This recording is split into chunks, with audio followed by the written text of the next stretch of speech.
I think we'll get going. I don't know if everyone's here, but it is the official start time. Well, slightly past the official start time. So today's webinar is going to be about our new research platform called the Evidence Review Accelerator, or TERA for short. It is a new platform we've built to replace eventually our old platform called the Systematic Review Accelerator, which I'm guessing most of you might have seen or heard of, which is probably why you're here. If you have no idea what I'm talking about, it's fine. I'm still going to be covering everything anyway. So, um, a little bit of background about myself. I am a health librarian by background. I've been one for what feels like 1,000 years now, although it's probably not quite that long. Um, so I got into systematic reviews when I was a health librarian. I then moved to Bond University and joined the Institute for Evidence-Based Healthcare, where I got more involved in reviews and moved away from just searching, although of course I still do lots of searching, to doing the full reviews, and joined the automation program where we started to build automation tools to help do systematic reviews better and quicker. I now run the automation program. So everything that I'll talk about now, and I'll demo now tonight or today, if it's daytime for you guys. I have either built or had a hand in building or designing, really. That's about it. Most of tonight's session will be me demoing how all of the tools work. It's only about an hour, so I don't have time to go into all full details about everything. Just enough time to cover each tool, talk about what it does, show a little bit about it before moving on to the next tool. If you have questions, please put your questions into the chat as you think about them. If you're anything like me, if you even spend a couple of seconds thinking about something else, the question disappears and you've completely forgotten it. So please put your question in the chat as you think about it. And I'll try to answer questions through the session, but probably won't answer very many. But at the end of me demoing all of the tools, I'll then go back and I'll answer every question that's in the chat before I log off and go home and have dinner. So if there's 5,000 questions in there, it'll be a very late dinner for me. But I like to say I'm always the last person to log off. So please put your question into the chat. I'll do my best to answer it at the end of kind of the demo sessions. And then also feel free to hang around as well and ask more questions, like after the official finish time of 8 p.m., which is about 55 minutes from now. I think that's about it. Sorry. This session is being recorded and we will put it up on YouTube when we're done, which reminds me, I'll do my top button up. Sorry, it's very Australian to have your top button undone. So I'll do it up so I look very professional when I get onto YouTube. So that's about it. We will give you guys this recording afterwards, access to it, but it will also be available to anyone who goes onto YouTube and is interested in watching the webinar. Before I get going for real showing the demos, there's a couple of PowerPoint slides which are probably important to cover. So it'll just be a couple of slides, then I'll be talking about TERA, then I'll be demoing all of the tools we have to help do systematic reviews faster.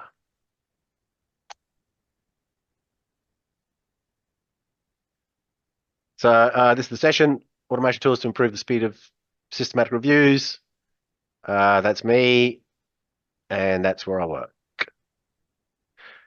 Before I get started, I always like to just show this slide, which these are the 4 very talented computer scientists who I've been working with over the years to build all of these tools. So I'm not a computer scientist. I know a little bit about coding and I can code a bit, but it is the talent of these 4 that have built these tools and have brought them all to life. They don't get much time to get out and get any credit, so I always like to try to give them the credit where I can. So there's Matt, who I've been working with since the start, who's built pretty much everything, or at least helped build everything. Connor, who's been with us for quite a while. He's a generative AI expert and has built the generative AI tool that I'll be talking about in a little bit.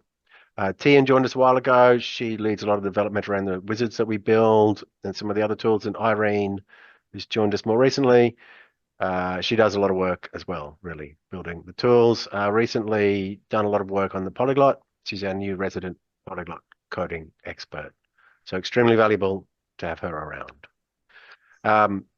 very basically, quickly, there's 6 basic steps involved in doing a systematic review. You've got to write a protocol, find some studies, select those studies through manual screening, extract, assess the study data, synthesize the study data, write your review. We have tools to help with all of these steps. I'll skip them, ignore that. This is our website, TERA, the Evidence Review Accelerator. Web address is there, terra-tools.com. And most importantly, and this is always a very important take-home message, not just about our tools, but about everyone's tools that you might try to use to help you do research or reviews quicker. These tools don't replace the need to have skills or to have skilled people as part of the review. Now, you can always obviously have new people, postdocs or students come and join a review who don't really know very much and are learning, and it's obviously fine. But these skills are not, these tools, sorry, are not a replacement for skills and knowledge of how to do research efficiently and effectively, systematic reviews or otherwise. It's a very important take-home message because I know that I've seen some new tools coming on the market that say that they can do your whole review for you, no worries. That's not true. You still need to know what you're doing. You still need to be using the tools in the correct manner and the way they should be used. You still need to have a search expert. You still need to have someone who knows about review methodology. You still need a content expert on your review. You still need a team of skilled people to do your reviews properly. I guess that's probably the big take-home message. The idea, though, is that these tools help people apply those skills in a more efficient manner to get to the end point of a review in a quicker way, with still maintaining that same level of quality that's very important in all research. So that's it for me talking to slides. This is TERA, or the Evidence Review Accelerator. I'm going to talk through some of how the project management works and how to upload, download files and file management, and the models that we've got for subscribing and not subscribing. So just some of the sort of overview project management side of TERA. Then I'll move through each of the tools and what they do and what they can be used for. So I'll start with the money, which is always very important. I think it's always important to talk about the money up front so that if people do subscribe or choose to, they know what they're getting and what that money gets used for. So our subscription fees are there, 10 Australian dollars a month or $100 a year for an individual. Subscribing gives the following benefits over free accounts. Well, sorry, I'll start with what you get with a free account. So you can sign up with the institution account, or you can just use a Gmail. It doesn't matter, whatever you like. When you sign up, you're allowed to create and can do one project for free as much as you like. So that one project can be used, all of the tools, one project for free. No limits really around that. With a free account, you can join as many projects that other people create as you like. So if you've got a free account and you're helping on 10 reviews, you can join 10 reviews, no problems, or 100 reviews if you're a real glutton for punishment. The other thing that subscriptions gives you is you can screen more articles using our automatic generative AI screening tool, which I'll show in a little while. Basically, the free account allows you to screen 1,000 articles or records a month. The subscription-based account allows you to screen 10,000 articles a month. So that's really it. That's the only real difference. That's the only actual difference. One project for free, 1,000 articles screened. Subscribe, create as many projects as you like, 200 if you're really keen, although that's a bit much for one person. And you can screen 10,000 articles automatically a month. All of the money that we gain or make through this subscription model is directly goes back into the Evidence Review Accelerator. So basically that money goes to paying the computer scientists that we desperately need, of course, to build and improve the tools and to add more functionality, add more features, more usability, more quality of life improvements to everything, and to keep the servers running so that we can actually run everything. So it's not exactly expensive, but it's also not that cheap to keep the servers running. So that's where all of the money goes. All of it is just funded and plowed back into keeping all of our tools available, well, for as long as we can, basically. The reason why, maybe those of you who know about our older platform, the Systematic Review Accelerator, the reason why we moved to this subscription platform is to try to create a sustainable suite of tools so that we can keep them available into the future for as long as we can. Hopefully, well, I don't want to say forever, but until at least I retire in about 20 years. So that's it for subscriptions, what you get, what you don't get, free versus subscriptions. So I'll go over now to getting started. To get started in TERA, you need to create a project. Until you have a project to work on, you can't really do anything. So I'm going to go to My Projects. I obviously have a lot. I have a subscription, so I've got a lot of projects. Up here is a Create New Project button. So the first thing you do after you log in is come here, create a new project by clicking that button. This then allows you to give your project a name. I will call this one Delete Later because I've got a lot of test projects floating around that I really need to delete. You can call it whatever you like, generally based on the topic of your research. So we don't just support systematic reviews now, we support quite a few different types of projects, although not quite as well as we do systematic reviews. So the next thing to do is go select project type. This then pops this up, and these are the different projects where we have some tools to help. I'll start over here. So we have a tool to help you design a clinical audit study. Clinical audit studies done in hospitals quite often where they audit some part of their treatment pathways for safety and improvement reasons. Quite often it's something that junior doctors do to give them a bit of a feel for research and as part of their fellowships as well. So to create a clinical audit study, I click on that and then hit Create Project.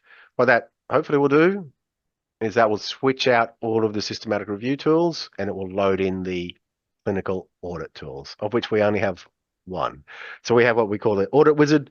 This audit wizard is designed to help you write the protocol when designing a clinical audit, which is really about all we really need to do clinical audits. If you don't want to do a clinical audit, you can do a randomized trial. So I'll switch to randomized trial.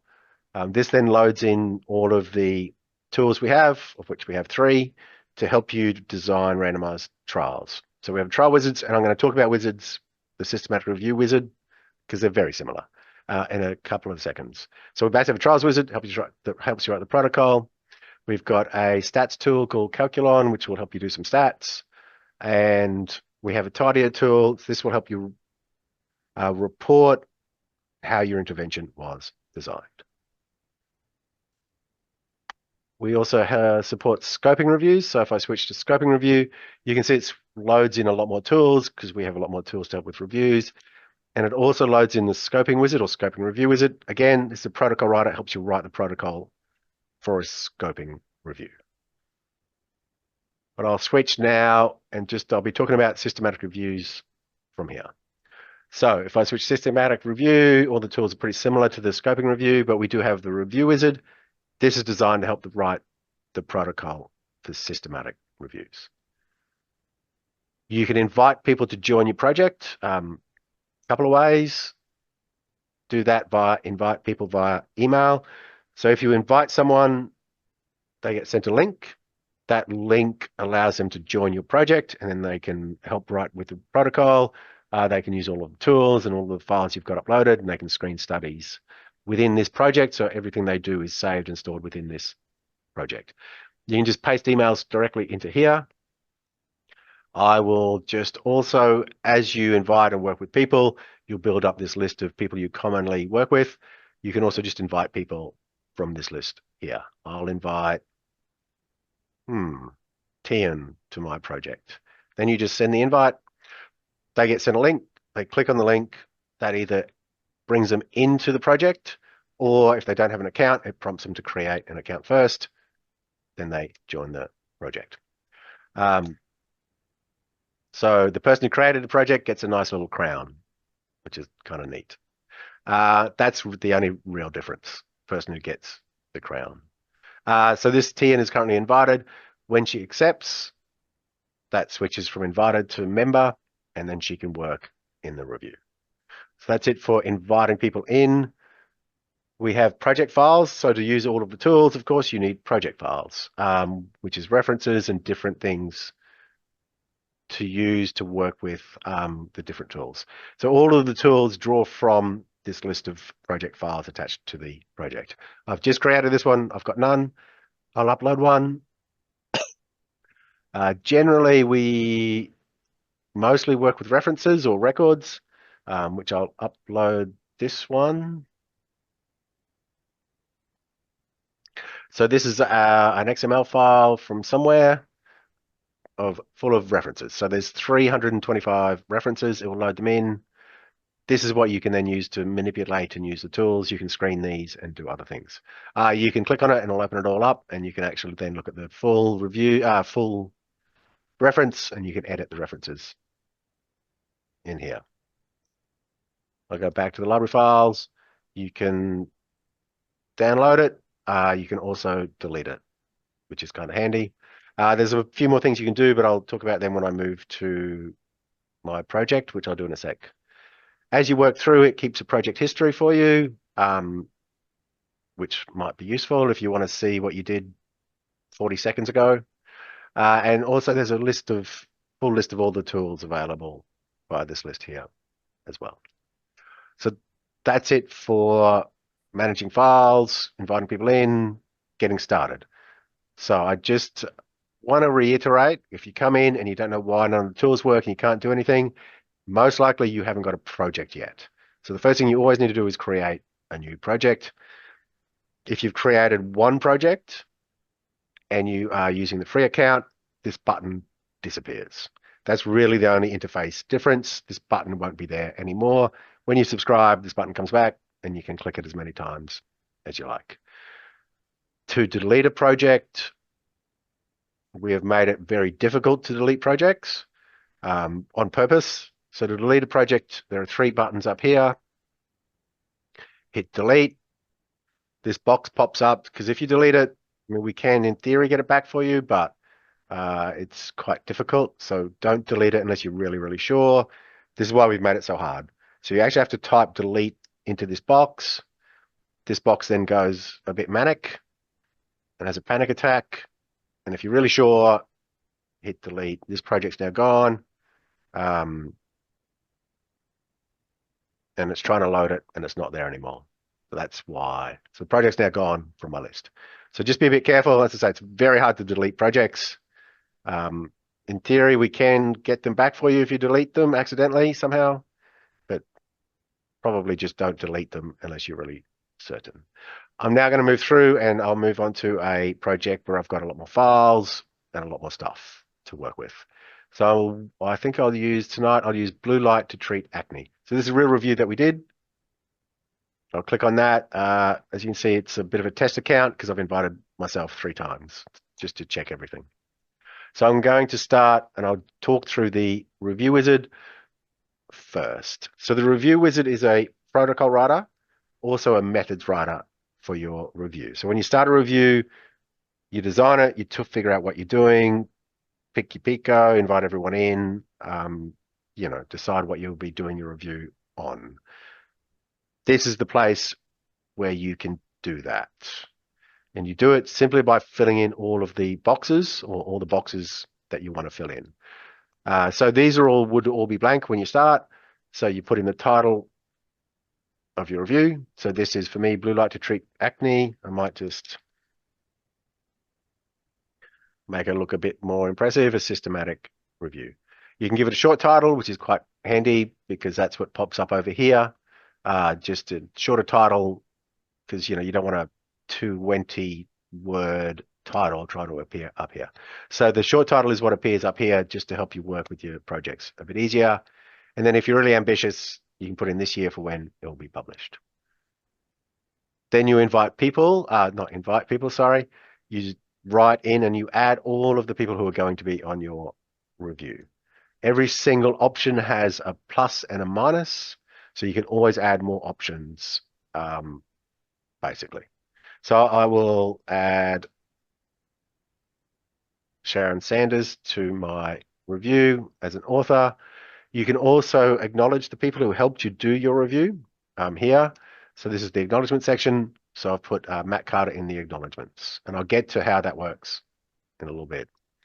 We have what we call the review plan. So this is a really neat review plan where you can add people and make notes, but it also goes through the list of all the things you should maybe do to do a review with links to all of the different tools. Who's assigned to do what will also get put in there. It's quite a long list because it's fairly fine-grained. Obviously, you don't have to follow it, but, it's also got a nice tick box. So as you finish something, so after you finish formulating your SR question, you can tick the box. Check for upcoming new existing reviews, again, the box, all the rest of it, which I kind of think is quite neat. If you don't like working here on the online one, you can also download it as an Excel spreadsheet. So that's now downloaded, and the whole research plan is actually now just copied into Excel for you, which can be handy for those who prefer Excel. You can edit it as well if you tick the edit box. This allows you to add columns and add rows and modify plan however you like. It's pretty comprehensive, so probably not a lot of need to edit it, but if you want to, you tick that box. We then have an introduction. So this introduction is blank, but we have given some general advice on how to write an introduction. And then we've also given an example. So this is just placeholder text. So this is an example this is the introduction from our blue light review that we did and published, just to kind of help guide people in maybe how an introduction to a systematic review should be structured and what it should look like. That's all we do. We just provide you an empty box to paste your introduction into. We don't do any writing for you around the introduction. We do help write the methods, but the introduction we leave entirely in your, I'm sure, capable hands. So now we come to the bits where you start to add content about your review. So every single option here has a comments box as well. So you can add a comment, and this will stay and be saved. This doesn't appear in your actual protocol when you go to write it, but people quite often like to make notes maybe about why they chose the PICO. So maybe you might just want to say, unethical to treat children with this, I don't know, intervention or something. Also helps if you spell things correctly.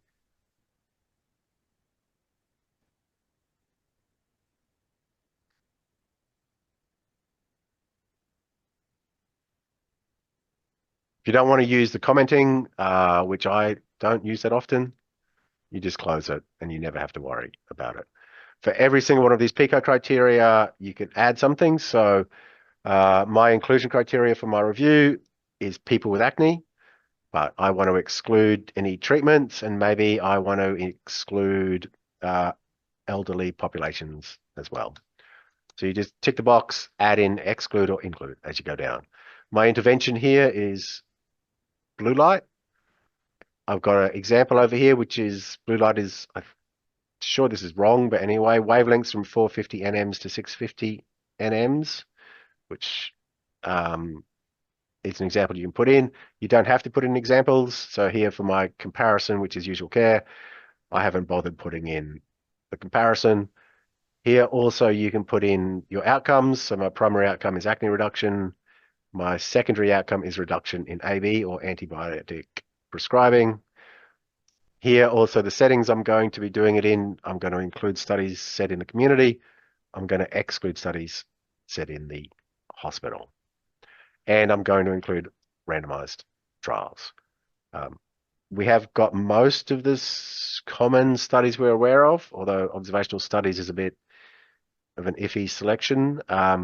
If there's a type of study you want to include that's not in there, you can always add it in. So interrupted time series maybe is something that you want to put in. So if the option that you want is not there, hit other or plus other, add it in. Search strategy, again, you can say who ran it, how you built it, whether you use mesh terms, whatever, whether it was information specialist, health librarian, whether anyone helped, some of the tools you might have used, um, whether it was peer reviewed, any restrictions by publication type.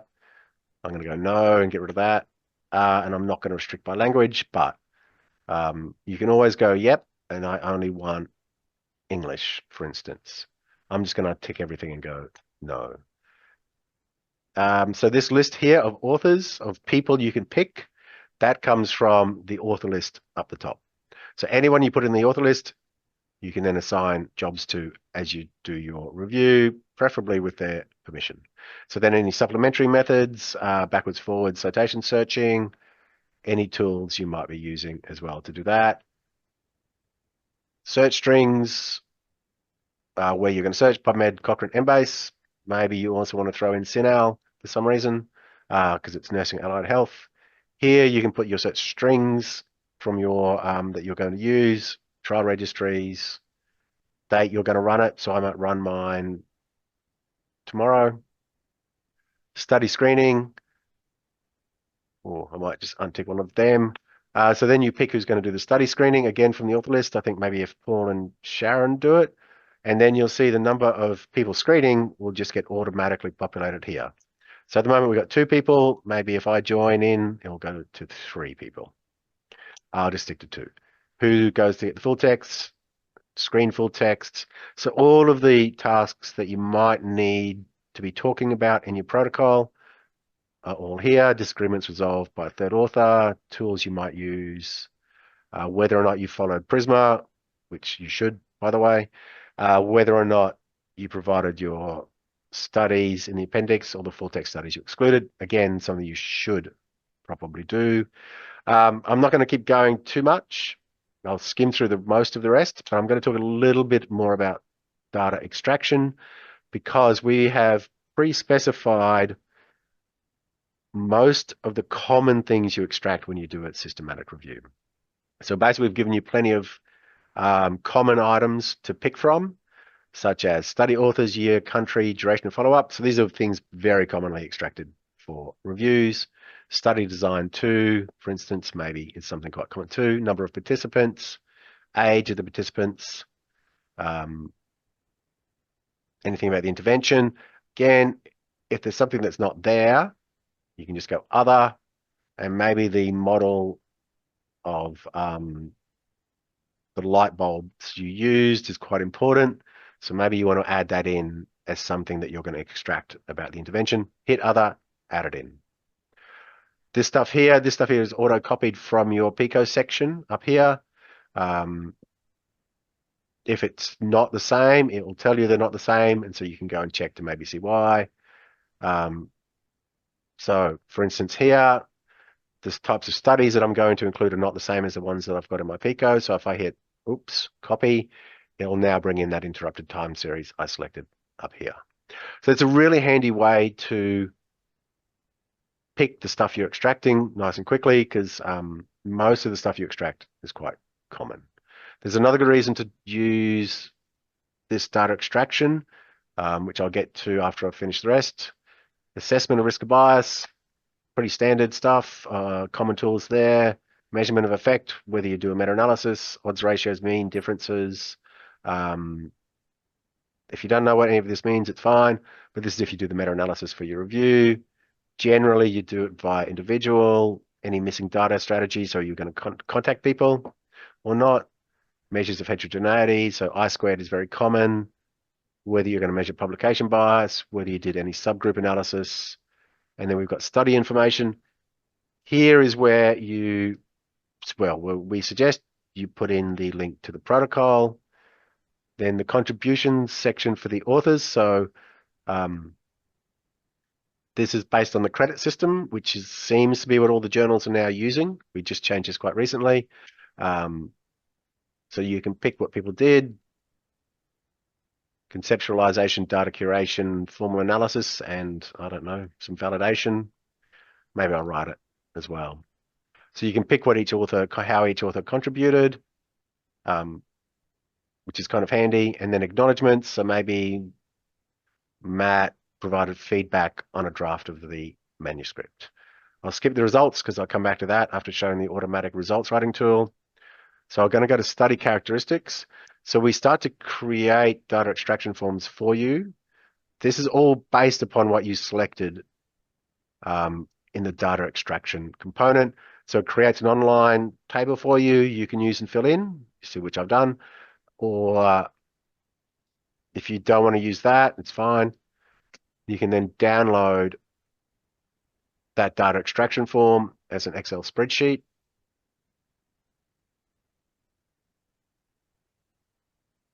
And it will just pre-pop, well, it will just put in the headings for you and any data that you've currently entered, which is kind of neat. It's a handy way to at least get your data extraction form started, because data extraction forms are normally quite a complicated, hard thing to put together. So at least this gets you going. Of course, you don't have to stick with this. You can delete columns or whatever else, but it's a good way just to get a good solid draft of a starting data extraction form for characteristics. Same thing for study outcomes. The outcomes you're looking at are all able to be exported as well. Then I'll come down to the final method section. So when you're kind of done and you've filled all of this out, and you don't have to be exactly happy with it, but when you're kind of happy with it, you can hit generate output. What it will do is it will take all of the inputs you put in, and it will then write random, well, it's more select random sentences to combine together with your inputs to write your review for you. You can see it puts in, for screening, it puts in the initials of the people doing the screening, which was Paul and Sharon, or PGSS for that one. Some are up here, JC for the person who did the searches. If you don't like it, you can hit rewrite, and it will rewrite it for you slightly. So none of this is written by generative AI. All of it has been written by us, but it is randomly selected. So there's about 4 sentences, I think, per outcome or input and output. So it just randomly selects one of those sentences, and it uses that to help write it. That way they all look pretty similar, but they don't all look exactly the same.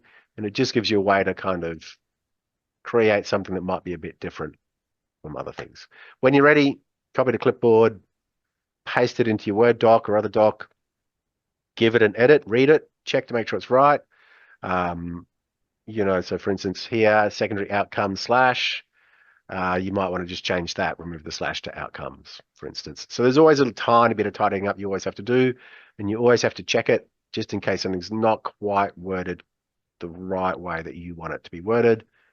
But again, it's much easier to edit something that exists rather than write something that's new. So that's a review wizard for now. I'll come back at the end and then talk about the results section and how that's automatically written as well. So I'm now going to start to move through some of the tools. So I'm going to do the search tools. Ooh, I did that earlier. So again, you need to upload references, and you need to have these tools using references. So in here in my project files, that's nerve-wracking. Hang on.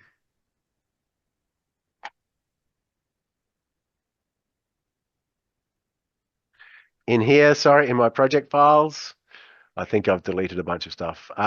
Here in your project files, these are all the references, all the files you've got ready to go and to be put into the tools. So I'll come down to the word frequency tool. I'll select a record to analyze. So I'm just going to put in these blue light seed studies. So these are pre-identified seed studies that I knew about or someone told me about that are relevant to my review topic. What I'm going to do is I'm going to put them into the word frequency tool. The word frequency tool looks through the titles, abstracts, and keywords fields, and it just tells me how many times these words appear, with the idea being if a word appears lots of times, you should probably use it to help structure your search. So you can see here, acne appears lots, blue light appears lots, patients not so useful, LED, phototherapy, acne vulgaris. You can sort by the different columns as well. So it's a neat tool just to get you started with putting your search together. It's not a search session, so I'm just going to move on because I'm guessing you guys know how to put words together in the correct manner. So the next tool is called Meshmate. So this had a bit of a heart attack this morning when I tried to use it, because this will hopefully load into PubMed API or the So the mesh database in PubMed, but sometimes the Americans seem to lock us out occasionally. No, so it's all right. So this basically APIs into PubMed. So what you can do is you can go, I'll type in acne, um, search, and this will, there we go. This will tell me what the actual appropriate mesh term to use is. I can then go add it in, and then I can copy it, and it will copy it in the correct format, acne vulgaris mesh, to be used as a mesh term search when you go to search PubMed. You can do it for anything, really. That's about it, because I know you guys know probably lots about mesh terms. We didn't really build it for you guys. We did build it for the other people who don't know anything about mesh terms, who are forced to do searching, because we found it's a big thing that, students may be doing reviews, or other people who don't do much searching get very confused about. So it's just a way to try to help them get their head around and find mesh terms they can use in their search.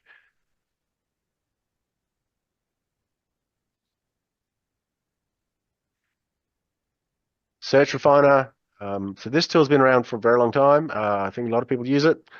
This is a good tool to help you refine your search. So what it will do is it will, again, API into PubMed. So this is directly searches PubMed. You put in your PubMed search. You put in the seed PubMed IDs or seed PM IDs, or sorry, PubMed IDs of some seed articles.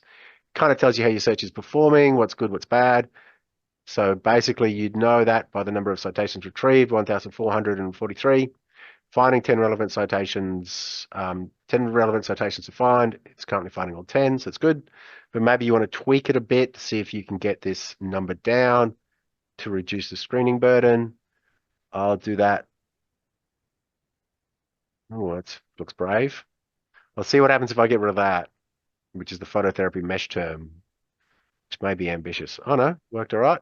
So by getting rid of that, we have only screening 400 citations instead of 1,400. And I'm still finding all my relevant citations. So that's Search Refiner. I'm not going to go into it anymore because it has been around for a while. But again, plenty more tools to get through with 20 minutes. If you're worried, we will make it with about 1 minute to spare. So I'll switch over to Polyglot now. So Polyglot, of course, very common tool everyone uses.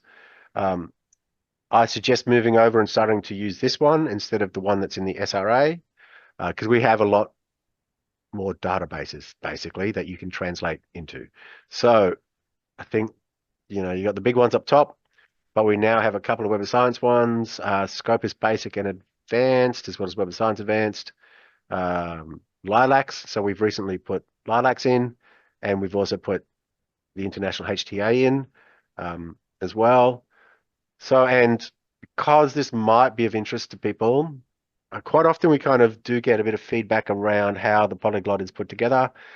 And basically it's put together by the community of librarians who use it and recommend it. So about 6 weeks ago, and I'm sure I'm going to pronounce his names wrong, but anyway, so Mayara and Camilla from the National Brazilian Cancer Institute emailed us and said, hey, you know what would be great if Lilacs was in the polyglot? And we replied with, yes, it would. It would be great. Would you like to help us put it in? And they said yes. So we sent them the spreadsheet of polyglot translations. They filled out the appropriate translations for Lilacs. We put them into the polyglot. They tested them. They said, yep, it's working pretty good. And then we made it live and available to everyone. Exactly the same thing happened with the International HTA database. We worked with the German HTA agency, IQWiG, the librarians or search specialists there. Again, they provide the translations and we put it in. So that's actually how a lot of the polyglot gets developed and built up over time. One of the other neat things about the new polyglot, or this one in TERA, is I think we get rid of those annoying smart quote problems, which can cause problems when you copy, translate from something with smart quotes or curly quotes into Embase particularly. Doesn't really seem to like it. So we now turn everything just into normal straight quotes, which seems to be reducing some of the bugs that people find when using the translator. That's polyglot. Deduplicator, again, been around for a while, but I'll just bang some stuff in there, maybe for those who have not seen it. So you just find some references. We'll put in these 1,500. We have two algorithms. We have a relaxed algorithm and a focused algorithm you can use. I'll use focused because why not? We also have a little pop-up question mark here you can click on. This just provides a bit of guidance around when we suggest you use them, because the relaxed algorithm is if you want to be relaxed about it all. Basically, it means it's not going to remove any unique studies or singular studies, but a few duplicates will slip through that you might have to identify during the screening process. But if you use focused, you'll detect a lot of the duplicates, so very few will sneak through, but it will probably mislabel a few of the singular studies or unique studies. So you do need to do a little bit of manual checking. So when you're ready, just hit deduplicate.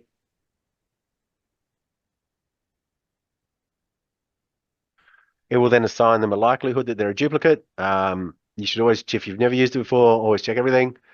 Super quick, but thorough check. This is the only place I really check anymore.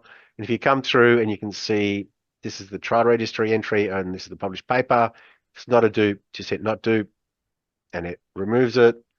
I think these ones here too. So if you end up with a duplicate group, for instance, these two, and then I think these two, you can also split the group up as well. Again, I'm not going to go through too much because there are some pretty good YouTube videos already online about how to use the deduplicator, but it's reasonably intuitive. When you're done, go export, or sorry, save results. So I'm only going to save the deduplicated. So there were 1,500 uploaded, I think. 984 after I strip out, 1,503. So you just go save, and I'll now save that.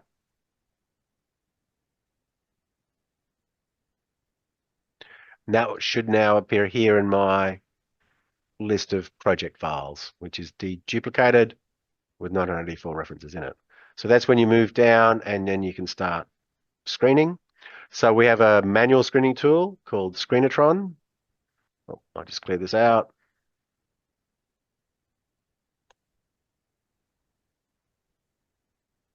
So this has got a few neat things in it. One of the neatest and newest, I might just get rid of this, is it can automatically generate your eligibility criteria from your review wizard here. So all the PICO criteria you put into review wizard. If you click this button here, it will actually list it all out for you. So now you can actually have all of your criteria here available, directly exported from your review wizard. Also, it will extract the outcomes and the interventions and all the PICO criteria and turn them into keywords, include exclude keywords that you can auto add in. So phototherapy, usual care, acne reduction, all of these things will now appear, hopefully, in green if they show up, or in red if they don't. Aside from that, it's a pretty standard screening tool. We have hotkeys. We have auto screening using voice command activation. You can create new groups. Again, it's been around for a while. I think a lot of people have either seen it and used it and like it, or have seen it, used it, and prefer to use another tool, which is fine. The new tool that we do have, though, for helping you screen is our Mecha Screener project, which is still in beta, although it's very close to being released. Like, not released, you can already use it. We're very close to where there's a couple of little bugs left we have to fix, and then we'll take it out of beta mode. This will auto screen some of the studies for you, well, all of the studies. So I'm going to load, we'll try those 984. Oh no, that's a few too many. I'll just load the 582 references. Then you hit continue, then you put in your PICO criteria. I think my inclusion population is people with acne. My intervention is phototherapy. And you can normally, I would be putting in a few more criteria here in a bit more detail, but this will do for the demo. Always leave comparator blank. Outcomes, I'll leave blank. Type of study I'm after are randomized trials.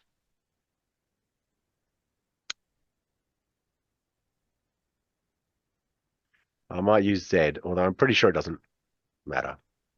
And then hit finish. So this will now run them through a large language model. That large language model will then go, I think you should screen these manually, or I think you should exclude these and not bother screening them at all, or even look at them.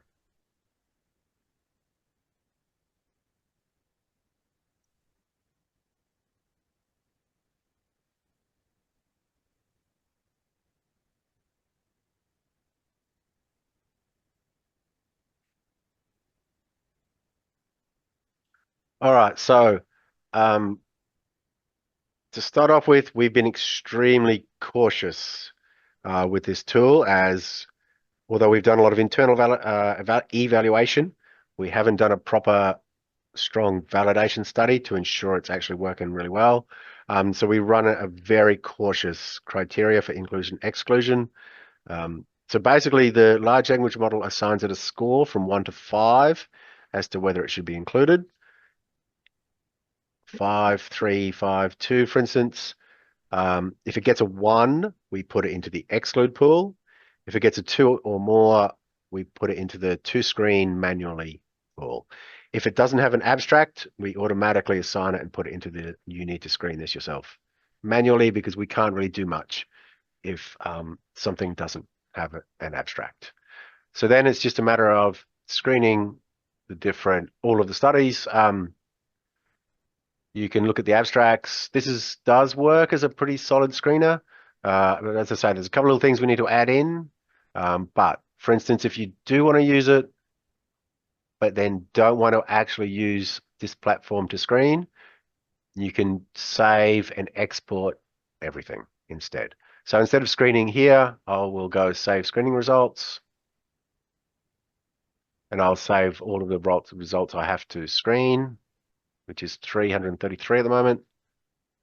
There is one small bug.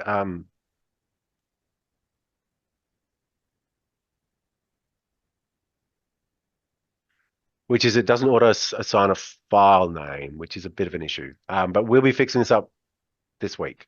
So basically, you can export as many different types, but you do actually have to assign it a file type at the moment. In a few days, it will automatically assign it an XML file type. And then you go save, and this will save it.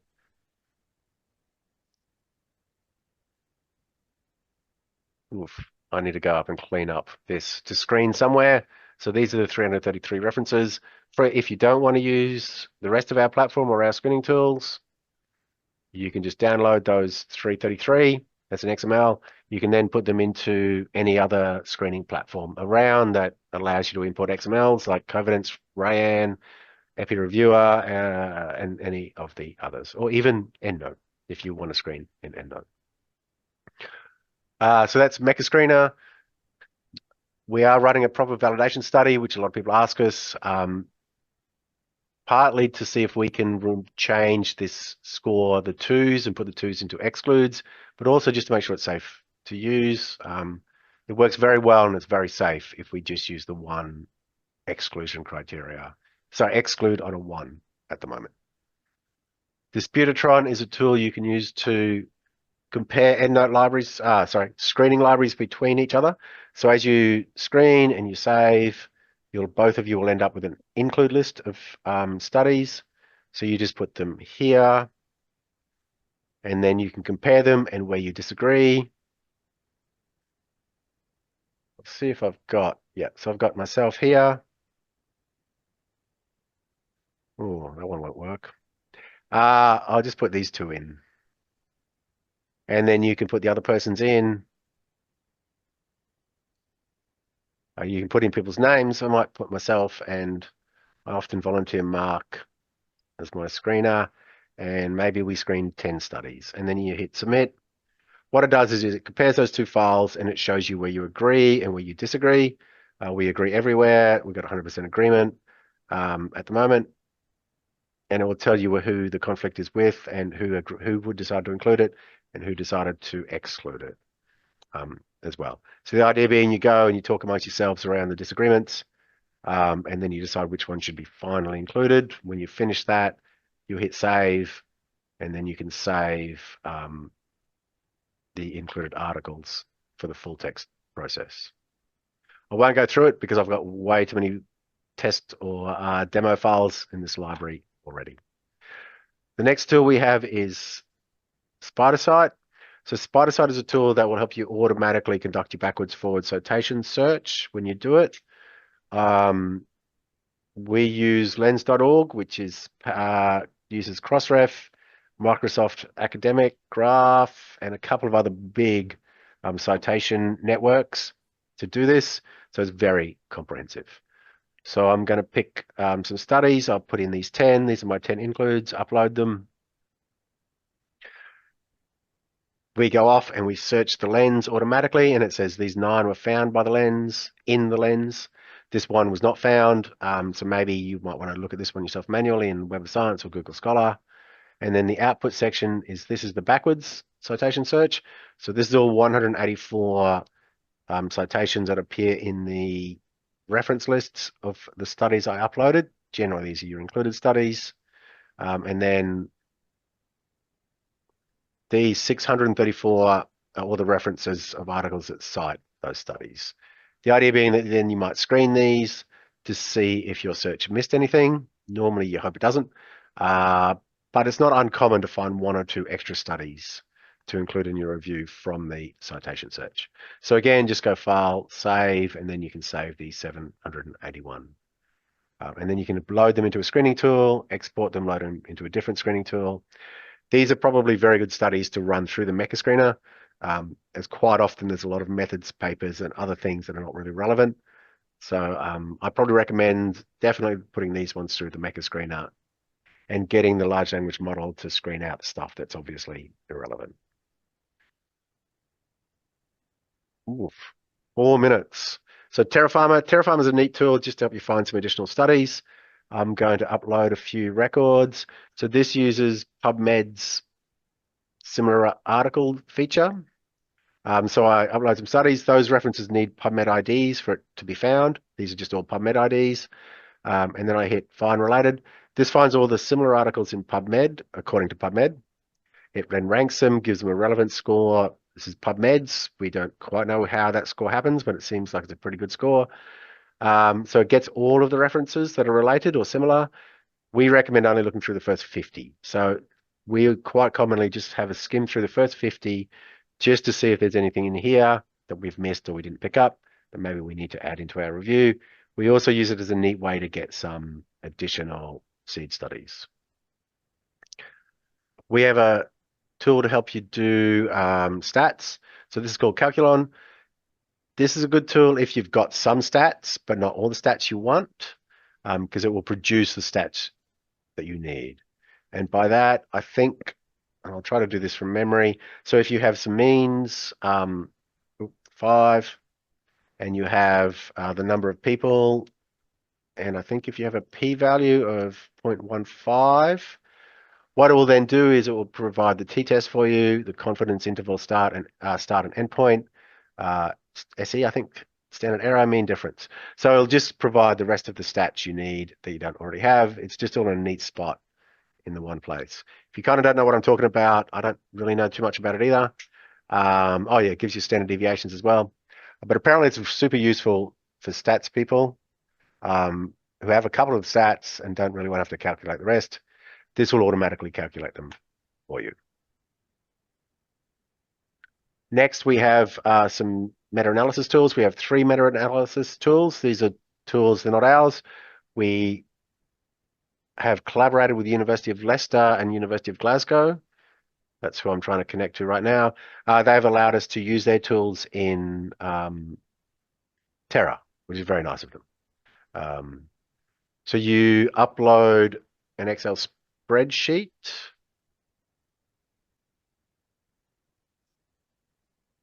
this one. So it's very easy to use. All you need to do is you just need to put in the studies and some numbers.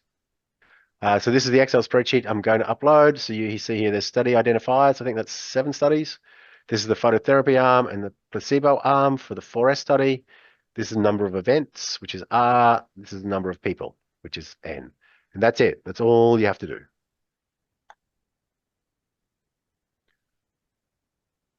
So I'll go to data. I'll go select, and I'll upload that, and it puts it in for me. I then go to the calculator. You can do some Bayesian stuff, which I don't know anything about. So I'm just going to run a frequentist meta-analysis, which is a pretty standard normal meta-analysis. It will do that, and it'll just create a forest plot, which you can export as a PDF or an image with PNG. Really, so it's just a really easy, neat way to do a pairwise meta-analysis. You can also download this JSON file, which is just the numbers from this meta-analysis. You can then put that into our automatic results writer, and it will write the results for you, which I'm going to do in 1 minute. Sorry, we're going to go to 8:01 p.m. But anyway, so that's meta pairwise. It's for doing simple basic pairwise meta-analysis. Meta Insight, I'm not going to show these two, but Meta Insight is for doing network meta-analysis. So if you're doing network meta-analysis, you can use Meta Insight. Meta DTA is for doing diagnostic test accuracy meta-analysis. As I say, they're very easy to use. Here, there's some very good examples of what you need to fill out, and they provide great templates for you. So just download that Excel spreadsheet, put in the numbers, and away you go. When you're done, export that JSON file, and you can put it into our replicant tool, which I've already uploaded it previously, just that one. That will then read that forest plot, pull out all of the numbers for you, and it will write just the results section about that meta-analysis for you. So it says random effects. So basically all the numbers, it just draws automatically from the forest plot. And then we've written it really, but it then will write all of this stuff. It also understands heterogeneity and I-squareds. So you can see 62.5% as an I-squared suggests a high level of heterogeneity. You can again just regenerate. It also writes a bit about the search section, although these numbers don't autofill. You still need to fill them yourselves. It also writes a little summary about each individual study as well. But the neat thing is it will add up all the participants for you, and it will tell you how many were in the reference group and how many were in the intervention arm. And it just helps reduce the problem with transcription errors from copying from Excel into Word documents. The other thing it will do is, if I come down to the review wizard and go to the results section, it will then actually autofill, and it will take whatever you put into replicant, and it will automatically put it into your review wizard. So when you actually then do go to generate output, you can see the results of the meta-analysis have already been written from the replicant tool. Let me think, what else? Not much. Help files, we got some pretty neat help files for most of it. You can contact us. If you have a problem, please do. You can just email direct. That's our direct email. The team at TERA Tools will fill this in, send it to us. We, respond pretty quickly. In your profile, there's a little picture here. If you click on the little picture, it'll tell you where to go. You can go and change your profile at Gravatar, Initials, Institute, TERA credits. This is the last thing I'll just spend a minute on. These are the credits that you use in the Mecha Screener. The only thing they do is they get used in the generative AI screening tool. So as you screen, 1 credit equals 1 reference screened. That's it. They recharge over the month. You get 10 credits every 45 minutes as a subscriber, or 1 credit every 45 minutes as a non-subscriber. There's a few opt-in things. I've opted in so that if I make a mistake, we can figure out why. And then finally, Cite Us. We have a Cite Us page. If you use TERA and you want to cite us, this is the paper to do it. Polyglot, citation, search refiner. The duplicator is here as well. Hopefully we'll have another one soon for Mecha Screener in a few months when we finish the validation study to put up. We've also given a bit of an example maybe of how you might want to structure the bit about talking about how you used TERA. And I'm not going to log out. And that's it. So that's it for all of the tools and everything. And I guess that's it for the official workshop. As I say, please hang around. If you want to listen to any of the answers to these questions, please hang around. Normally, this is where we stop the recording or we edit. We cut it. We do edit the recording a little bit before we post it anywhere. So now is normally where we will stop it and cut it, and we don't upload the rest into YouTube, by the way. But I'll just go through and I'll answer any questions that are there here. And we'll figure it all out. So Madeline asked a very good question. How is TERA funded? Is it not funded for profit in the long term? So TERA has been funded up until now, generally from grant money that we've obtained from the Australian government mostly to do projects. We also got given $100,000 9 years ago as a philanthropic donation, which we've used. And we've won a few prizes and some other money in some other ways. And we have run some workshops to generate some income as well. But that's pretty much it. So most of it has been grants, or workshops did also raise a bit of money to help as well. And is it not funded for profit? No. Bond University itself is actually a not-for-profit organization, so we can't actually use TERA to generate a profit. So TERA is a not-for-profit suite of platforms. All of this money raised, of which we haven't raised that much, but any money we've raised is used to help sustain TERA and improve TERA. I have no intentions of buying a yacht if we ever get to that sort of money. Every single dollar will go into paying the wages of people to initially build new tools or improve existing tools, pay server costs. And if we ever get more money, then we need to employ, computer scientists. Maybe we'll employ some research assistants to help with evaluation studies. But that's it, really. All we're hoping to do is make enough money to keep the servers running and to keep, people employed to improve TERA. So no, there is no profit motivation at all. We actually hope one day that the Australian government might give us $500,000 to fund this, and then we would just be able to actually make it free for everyone. We just haven't managed to have that happen yet. Alison's asked a good question. Will we be offering organizational subscriptions? Yes. That's next on our priority list to actually implement that. At the moment, an institution could contact us and we could provide a bunch of institutional subscriptions. So for instance, you could bulk buy, if you gave us $1,000, bulk buy 10 subscriptions, I guess, or probably 12 or something at a discount rate. We would then give you an activation code so that people at your institution could subscribe without having to pay anything. We are looking at and are implementing something a bit better and a bit easier to use. So that's our next big project that we are currently working on, which is how to get organizational subscriptions working properly. It's fine, go ahead. Let me see what else. Do you have a list of file formats that can be uploaded? Oh, yeah, Alison. We don't. Okay. But can you get your dad to help you or something? Basically, all of them. So at the moment, you can upload. Yeah, if that's all right. Oh, thank you. So at the moment, you can upload XML files, which you get from EndNote. You can upload NBIB files, which are the PubMed export files. You can upload RIS files from wherever you get RIS files from. Text files you can upload. You can also upload over to CGI files as well. So that's pretty much, we think we've covered everything that we're aware of that people can upload references. So reference files, I should say. If you find a reference file type that you're trying to upload that doesn't process and turn into like those reference lists and doesn't tell you how many references was in it, please email us and tell us it's not working, and we'll just add it in so you can upload any file type you like. You can also put in PDFs and Word documents as well. So you can upload anything, but the reference file type processing, we're pretty sure we support all file types now. But please, as I say, if you find one that doesn't work, email us and tell us, and we'll add it in. Shelley's asked a great question. Who else has access to the data if you create a project, not counting the people you've invited? No one, with the very one small exception of us.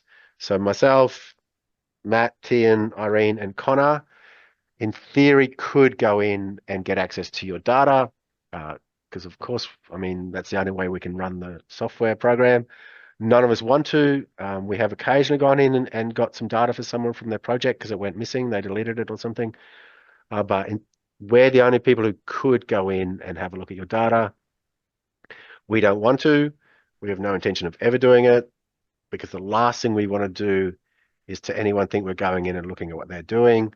So none of the data is looked at by anyone. We will only go in and look at it if you expressly ask us to go in and have a look and try to fix something. None of the data is being shipped off to a company to make money or to make large language models. The screening you do in MechaScreener is all isolated and kept in-house. We send nothing back to any of the large language model companies to improve their large language models. So basically no data is shipped out. All of it is stored here and no one looks at it apart from the people on the project that you've yourself or the people you have invited, unless you explicitly ask us to go and do something. Alison said, "Can you export the protocol into a different format to then publish?" Yes, you just copy it and paste it into a Word document, and away you go, or a Google Doc or whatever you want. It doesn't quite match properly to Prospero, so you can't auto import into Open Science Framework or Prospero. It's something we would like to do, but it's quite expensive and we don't have enough money to do it. It is on our long-term goals list, and one day we hope that someone will help fund sort of that interoperability with things like Open Science Framework and Prospero. Madeline's asked, in study information where your reviewer registered should probably be where your, is registered. All right, thank you. I'm gonna write that down.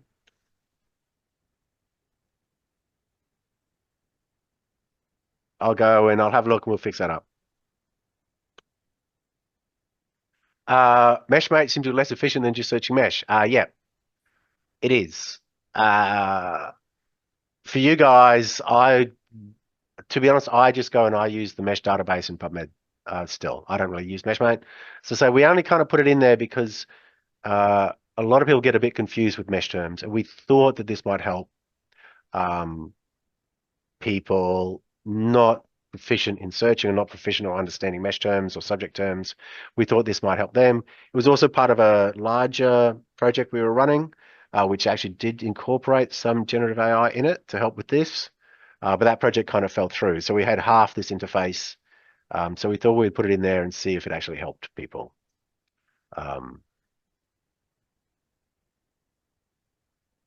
Alison, so it'd be great to have an evaluation of the UMX. Yeah, it would be great to have it. We are doing it. We have designed it. We're starting to collect the sample and we've recruited participants to be a part of it. We plan on starting it sometime in July. And then obviously publishing the results. Basically, we'll be giving people 4 reviews to screen for. They'll screen for 2 of the reviews using MechaScreener.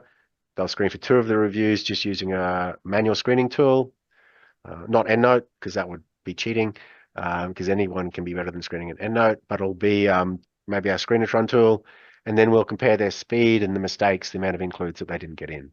So that's how we'll do it. And that's the plan. We hope that people make the same number of mistakes, I guess, using MechaScreener as they do without it, and that they do it much faster. Is it possible to use MechaScreener as a second screener for someone doing a review alone? Oh, no. It's not good enough to do that because it only excludes about, at best, 50% of the studies at the moment. So it doesn't get you down to, from the 500 you might screen, it can't get you down to the 10 final includes. It's not designed for that. It's just designed to help with title abstract screening. At the moment, we do hope one day to then create a full text screener, which might be good enough to act as a second screener. But at the moment, you still need 2 people screening. Both people can use MechaScreener, or one can use MechaScreener and one can just use a normal screening platform or a manual screening platform, which is probably how I would do it at the moment. Oh, Madeline's asked, please include your responses to questions in the chat in the recording. I'll have to leave before you get to them, unfortunately. Okay. I admit that's the first time anyone's ever asked that. But I'm writing that down. And when we go to edit the recording, we'll make sure then that we put the answers in. Lydia's asked, is semi-automatic extraction TERA's future? Yep. We are looking at, what would you call it? We're looking at a PDF converter at the moment, which is where you upload a PDF and it, turns it into text readable by large language models. So yeah, we do plan on doing some stuff with PDFs and automatic extraction eventually. It's quite expensive, but to do that, so hopefully we'll make some money, which will kind of help us fast track that process. But yeah, we are looking at that at the moment. Shelley said, thank you for your time. Oh, thank you. Thank you. CSV? Oh, no. Alison, that's a good question. No, we don't process CSV files. I mean, you can upload CSV files and Excel files to TERA, but they'll just be stored as a CSV file or an Excel file. We won't go through and we won't turn those CSV files into reference lists or lists of references that can be used in the tools.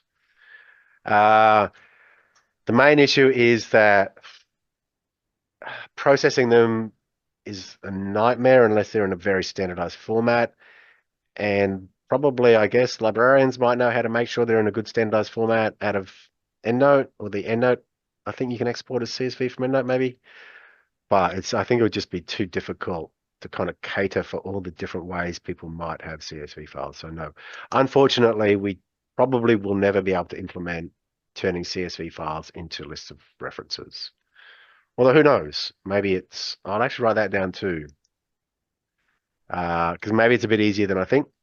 So we'll have a quick look and we'll see how easy it is. My guess is that it will just be too complicated to be able to do it.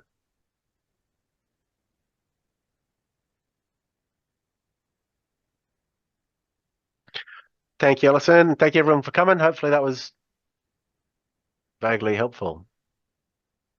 So that looks like it's it.